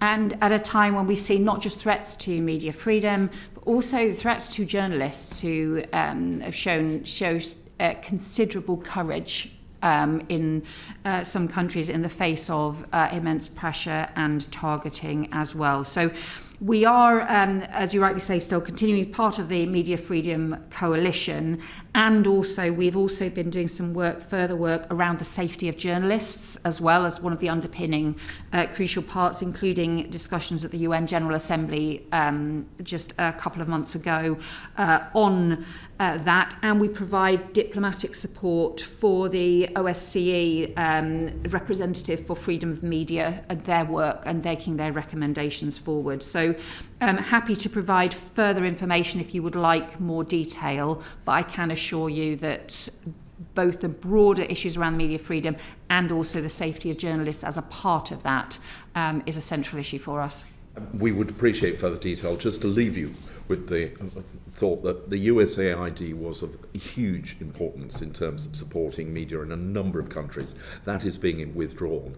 If there are ways in which the Foreign Office can look to try and increase its support to take the place of USAID, that would be hugely beneficial. We've just come back from Bosnia, and it was very worrying what's going on there. Yeah. Absam. Thank you, Chair. Foreign Secretary, last week we had the Permanent Under-Secretary talk to us about the restructure of the FCDO. So some of the questions I have are in relation to that aspect. Were you aware that the PCS union were under dispute with the FCDO? So I think there is a dispute resolution process that the FCDO has, and the PCS have requested a dispute resolution process. And the response from the FCDO, but obviously Sir Ollie can provide more details on that, has been to propose effectively pre-dispute resolution talks and discussions before it reaches that point. So that's why I think the assessment had been that we are not formally in the dispute resolution process, although that is what the PCS have requested, but that there are further talks and discussions taking place with the HR. Does that mean that the process is going to be paused in line with the protocol? Because I think the protocol does require that discussions would pause any further restructure until the dispute is resolved. I'm going to hand to Sir Ollie for the details of this one. Thank you, Foreign Secretary. As I hope I explained to the committee last week, we're not currently engaged in a restructuring.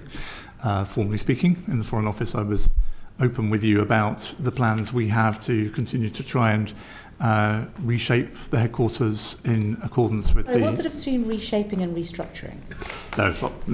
Restructuring is the formal HR way in which you achieve a reshaping. There's no difference. Reshaping is English and restructuring is HR.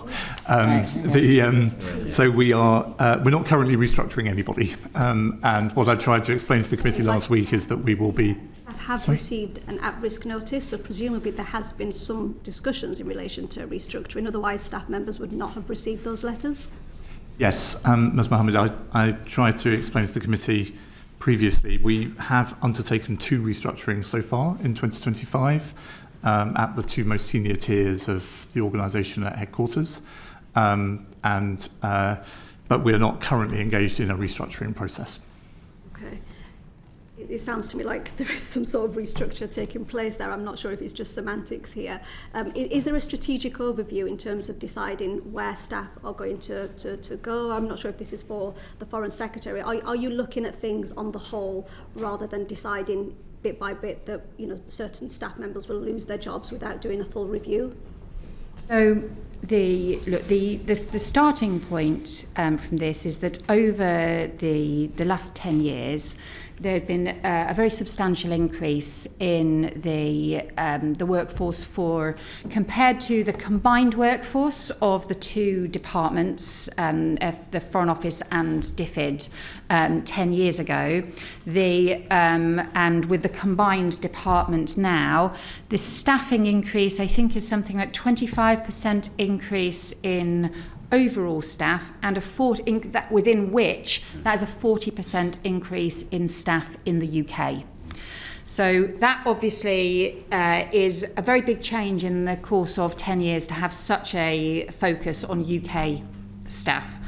Alongside that, we have, I think, to recognise the very significant changing world around us and the way in which the Foreign Office needs to respond with agility and be able to pick up more thematic changes, be able to deal with not just area by area of the world, but also look more thematically at some of the things that the government needs to be able to achieve abroad. So the fact that we now have some of the things that David had established was sort of a thematic approach around security, around economic prosperity, around migration, which is an area that I have also expanded, around climate, around development, and around effectively not just Europe but international structures as well. And that we needed to be able to move and have a restructuring that reflected those priorities. So yes, there is a sense of what the overall priorities should be as part of this discussion, but in terms of then the detailed staffing decisions, those have to be taken through the civil service about how best to make sure that those staffing decisions are then made and how that can be done in the most positive way to ensure that we also have the scale of training, the diplomatic training and skills that we have for the future as well. And what kind of timescales are you looking at to complete? If I may, Foreign Secretary, we need to make sure that we have got a structure in place for the beginning of the new financial year. That doesn't mean, of course, that all the consequences of that structure will have been worked through by that point. But given our hearing on the annual report last week, we're trying to make sure that the overall allocations, budgets and workforce plans are in place for the beginning of the new financial year. So what will happen? So by April, presumably you'll have made the decisions about the numbers of staff, jobs, potentially that may have to go. Yes. At that point. Okay, do you not think that that's too soon? Can I just ask us about this reshaping? What you've told us so far is that there's a top layer which is being shrunk, and then that top layer is being asked to put forward plans for reducing their staff below them between 15 and 25%. And that does seem to me to look more like cutting a bit of salami than it is about looking at how the FCDO's reshaping reflects the priorities of the Foreign Secretary. Well, what we're trying to do is make sure that, if we end up recommending back to the Foreign Secretary a completely blanket staff cut across every directorate, I think we would have failed. As the Foreign Secretary was saying, we're trying to take account of the thematic priorities she and the government have set the department, think about where the world has changed around us, and what I suspect we will end up with is some quite differentiated results across those different parts of the headquarters function. Okay. And there are 3 areas, for example, that I've sort of been increasing the focus, just as a for example, which is increasing the staffing around migration, because we need to do much more around the prevention work, around returns, around upstream, and also around being able to expand some of the principles that underpinned the agreement with France. We will only actually be able to tackle some of those issues if we work with other countries. Also around Sudan, we've been increasing the number of people working on Sudan because that is incredibly important. And I'm also increasing the emphasis around some of the violence against women and girls and some of the work on women and girls more widely. Of course, so this involves actually being able to try and respond to our priorities and be able to reflect that and to move staff appropriately to be able to do that. Okay. It feels like an incredibly rushed process to do all of this in 4 months. What steps will you take to ensure that you involve the union within this very tight timescale?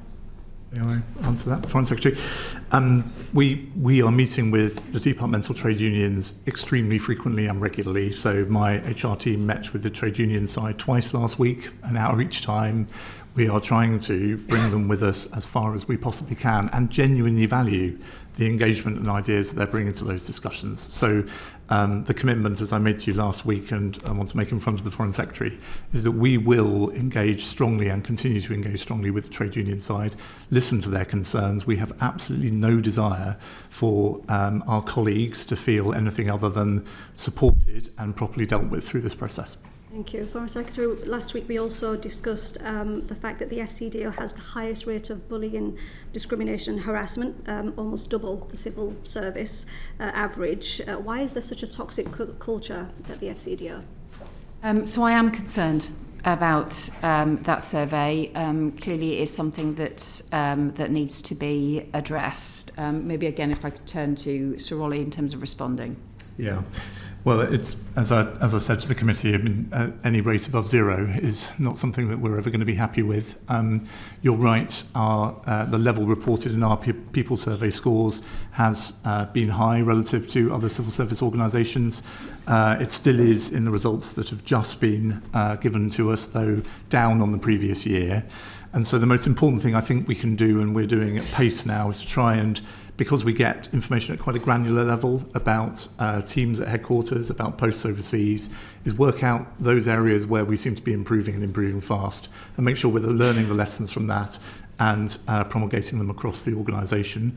Plus, of course, taking a very close interest in those areas where bullying, harassment scores appear to be stubborn, and making sure that we're discussing why that might be with the either heads of mission or senior officers at home who are responsible for those parts of the department. And that follows on from the comments of Nick last week, where he said we're a little bit stuck on the issue of bullying. Foreign Secretary, is that really an acceptable position? No, clearly it's not, and we need to make sure that progress is made.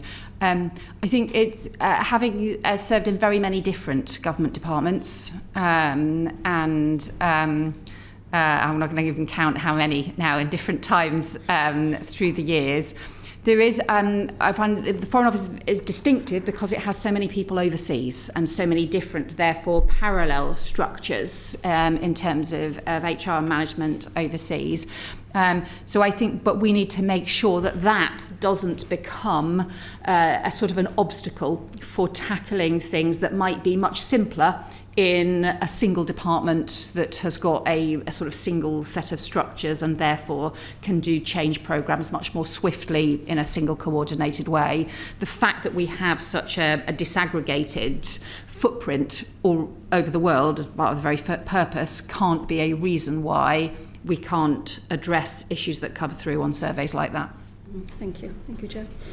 Can we go on to British Overseas Territories, Phil? Yes, the UK government is preparing to host a major international summit next year on countering illicit finance. Foreign Secretary, what do you hope to achieve through the summit? Thank you. Yes, well, as you can see, we've set out a new strategy on tackling illicit finance, which is a cross-government strategy as well, and I think highlights the issues that we have been raising, that certainly my predecessor, David Lammy, had been raising as well, about tackling issues around illicit finance. One of the key things as part of that has to be the work done in terms of the overseas territories, but actually that is only a part of it, because there's also the further work that we can do using our expertise, whether that be around issues around sanctions, whether that be things around the Treasury, whether that be around just having stronger overseas and international and domestic leadership on tackling some of the criminal aspects and going after the money. So just as a for example, the work the Home Office has been doing with Italy on illicit finance that underpins organised immigration crime. So there are different aspects to this, and the whole point about doing the strategy was to bring all of this together. The point about being able to host the summit was to be able to show this is what, actually, if we have all of these different countries and agencies and organisations working together in a comprehensive way, that sharing of information, sharing of intelligence,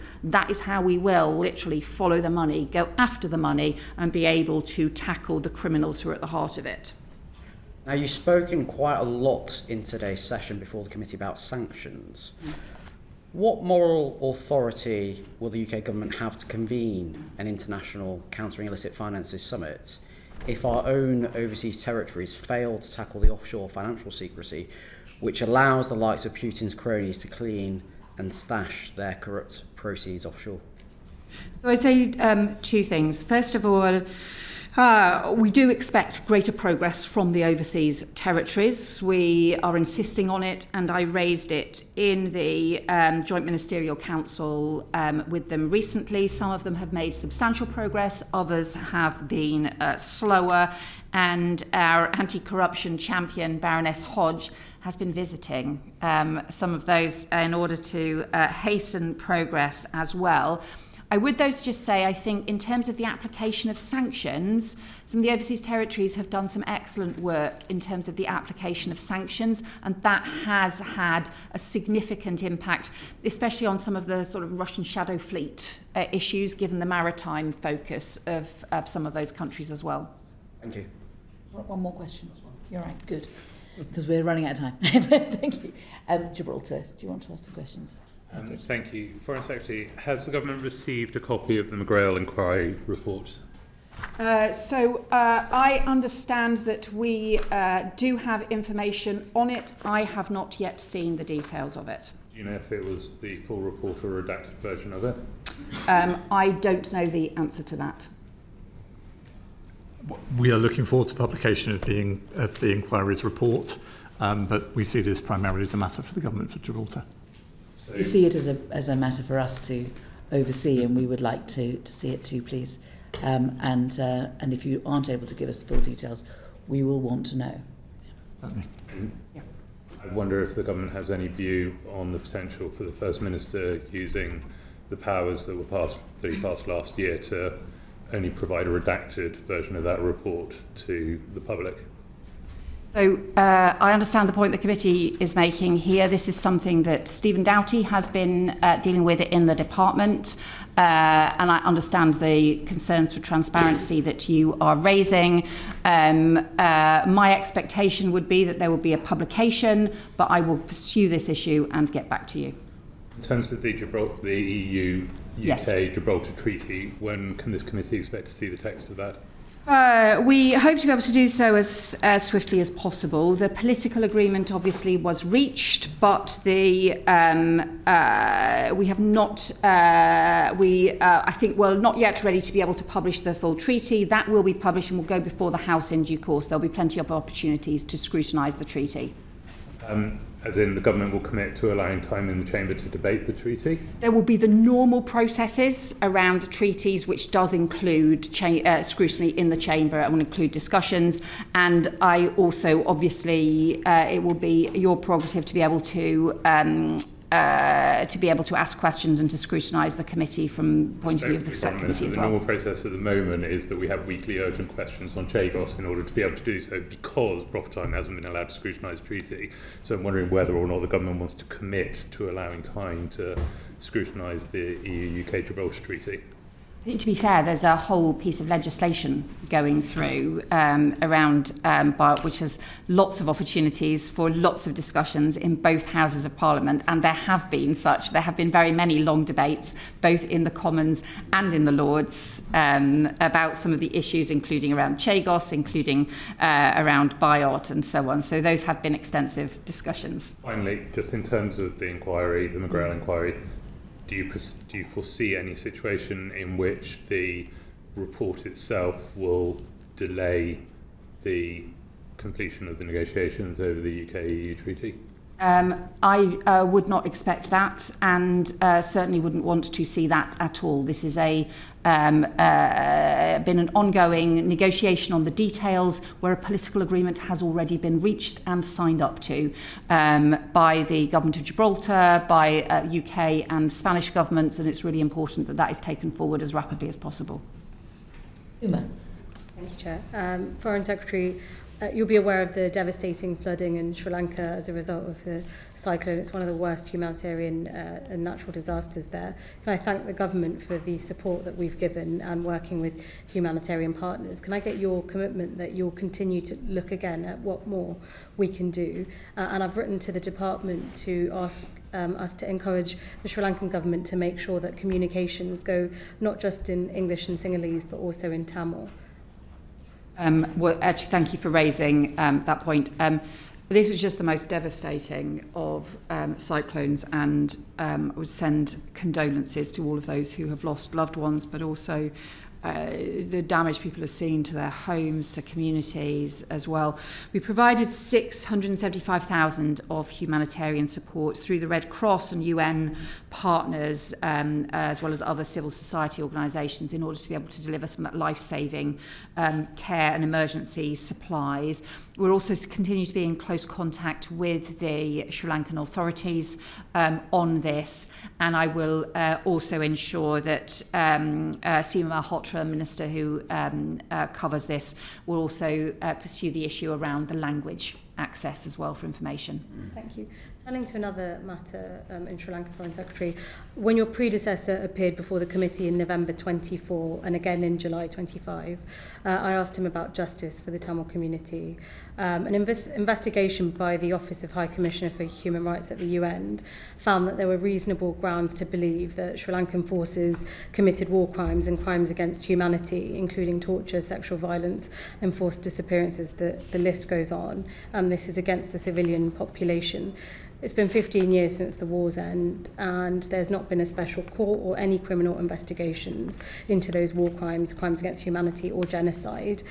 The victims, their families, the survivors, no one's been listened to.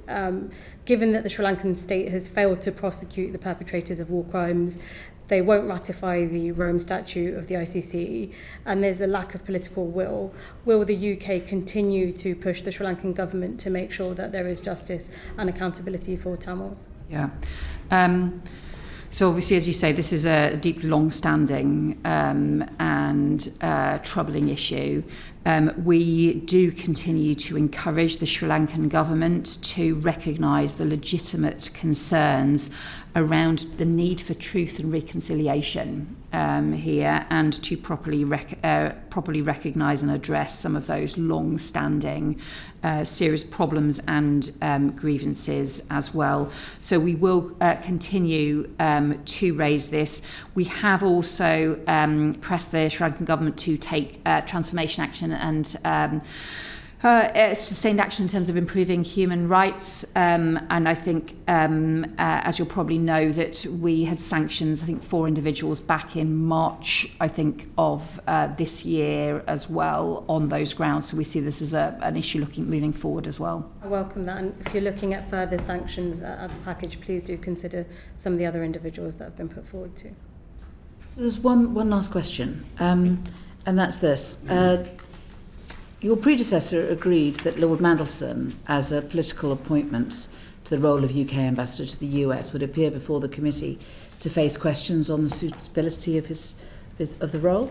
And in the 7 months that he was in post, although we did ask many times, that session never took place.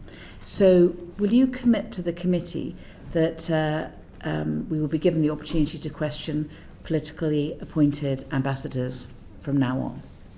So I think what you would probably understand is for us to do hearings and so on while there is a political process or while there is an appointment process underway would, I think, obviously be very difficult. Yeah, but we do want ambassadors, including political appointment ambassadors, to be able to give evidence to the committee where it is appropriate to do so. So I can say that yes, we will facilitate that.